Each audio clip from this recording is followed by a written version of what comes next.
بسم اللہ الرحمن الرحیم۔ السلام علیکم۔ سٹی اکیڈمی آف لرننگ اسلام آباد میں خوش آمدید۔ کالی ڈاٹ پی کی ہماری ویب سائٹ ہے اور میں ہوں ظفر روان۔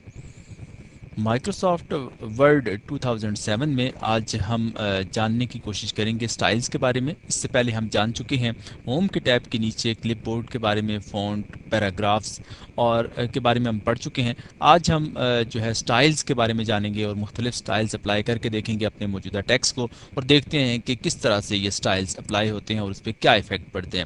سب سے پہلے میں اس ایک پیراگراف کو سلیکٹ کر لیتا ہوں، اس پہ میں اس پیرا کو اپلائی کر کے دیکھتا ہوں۔ آپ یہ دیکھیں کہ جیسے جیسے میں کلک کرتا جا رہا ہوں تو یہ اس کا یہاں پر یہ فونٹ آپ کو چینج ہوتا ہوا نظر آتا ہے، اس کا سٹائل۔ اب مزید مور پہ ہم کلک کرتے ہیں تو آپ یہ دیکھیں کہ جیسے جیسے آپ سٹائلز پہ کلک کرتے ہیں تو آپ کو ٹیکسٹ بھی، جو آپ کا سلیکٹڈ ٹیکسٹ ہے وہ بھی آپ کو چینج ہوتا ہوا نظر آتا ہے، اس کا سٹائل۔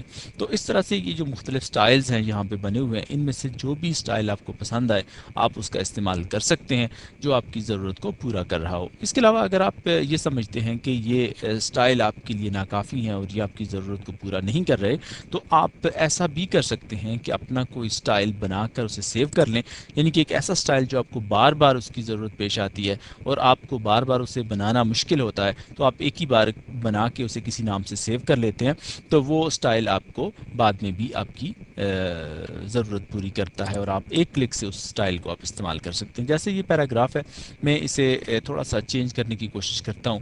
میں چاہتا ہوں کہ اس کا ٹیکسٹ جو ہے وہ ایسا ہو جائے اور اس میں جو ٹائم کا یہ سٹائل آ جائے میرے پاس، اور اس طرح میں اسے بولڈ بھی کرنا چاہتا ہوں، اٹیلک کرنا چاہتا ہوں، انڈر لائن کرنا چاہتا ہوں۔ تو اس طرح سے مختلف جو اس کی شکلیں ہیں وہ میں اس کی بنانا چاہتا ہوں۔ میں اس کو اسپیسنگ بھی دے دیتا ہوں۔ تو اس طرح سے آپ یہ دیکھیں کہ یہ ایک سٹائل میرے سامنے بن گیا ہے۔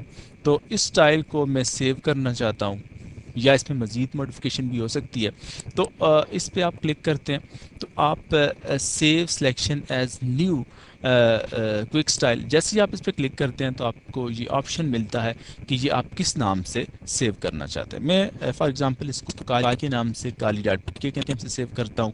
تو یہاں پہ آپ چاہیں تو مزید موڈیفائی بھی کر سکتے ہیں۔ موڈیفائی پہ آپ کلک کریں گے تو آپ کو مزید موڈیفیکیشن کا آپشن یہاں پہ ملے گا۔ تو میں فی الحال اس پہ کلک کرتا ہوں۔ موڈیفیکیشن اگلے سٹیپ میں کر کے دیکھتے ہیں۔ اوکے پہ کلک کرتے ہیں تو سٹائل کو آپ نے ری نیم کر دیا ہے، کالی کے نام سے وہ کہہ رہا ہے کہ سٹائل آپ کا موجود ہے۔ میں اس کو کالی ڈاٹ پی کے 1 کرتا ہوں تو اوکے کرتا ہوں جب میں سے، تو آپ یہ دیکھتے ہیں کہ یہ سٹائل سب سے ٹاپ پہ بنا ہوا کالی ڈاٹ پی کے، جیسے میں کرسر لے کے جاتا ہوں تو کالی ڈاٹ پی کے 1 کے نام سے آپ کو یہاں پہ سٹائل بنا ہوا نظر آتا ہے۔ اب کیا ہوا کہ اب اگلا جو پیراگراف ہمارا ہے اس پہ ہم یہ سٹائل اپلائی کرتے ہیں۔ جیسے ہی کالی ڈاٹ پی کے 1 پہ میں نے کلک کیا تو آپ نے یہ دیکھا کہ یہ جو سٹائل اوپر بنایا تھا ہم نے، وہی سیم یہاں پہ نیچے نظر آتا ہے۔ اب ہم یہ کوشش کرتے ہیں کہ اس سٹائل میں کوئی تھوڑی سی موڈیفیکیشن لے کے آتے ہیں تاکہ ہم یہ جان سکیں کہ مزید اس میں اگر ہم کوئی چینج کرنا چاہیں تو وہ کیسے کر سکتے ہیں۔ اس پہ کلک کیا ہم نے تو اس سٹائل کو ایک نیا نام دیتے ہیں۔ فرض ہم کریں کہ اس کو کالی ڈاٹ پی کے 2 کا نام دے دیتے ہیں، جیسے کہ پہلے نام سے وہ سیو ہے۔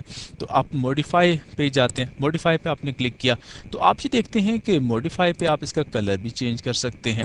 اس کو ہم نے ریڈ کر دیا اور اس کے ساتھ آپ اس کا جو سٹائل ہے یہاں سے وہ چینج کر سکتے ہیں۔ اس کا فونٹ آپ چینج کر سکتے ہیں، بولڈ آپ کر سکتے ہیں، اٹیلک کر سکتے ہیں، انڈر لائن کر سکتے ہیں، انڈر لائن ریموو کر سکتے ہیں، مڈ میں رکھ سکتے ہیں، اس کو جسٹیفائی رکھ سکتے ہیں۔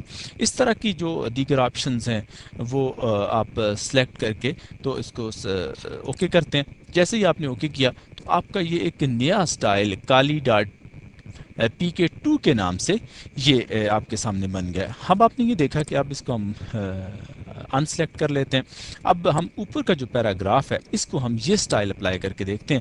کالی ڈاٹ پی کے 2 پہ جیسے ہی آپ نے کلک کیا تو آپ نے یہ دیکھا کہ اس کا کلر تو چینج نہیں ہوا، لیکن باقی جو سٹائل ہے وہ سارے کا سارا نیچے والا ہی اوپر اپلائی ہو جاتا ہے۔ تو اس طرح سے آپ اپنے اس ٹیکسٹ کو اپلائی کر لیتے ہیں۔ ہم سارے کو پہلے کلیئر کرتے ہیں، سلیکٹ کیا اور سلیکٹ کر کے ہم اس کو ہم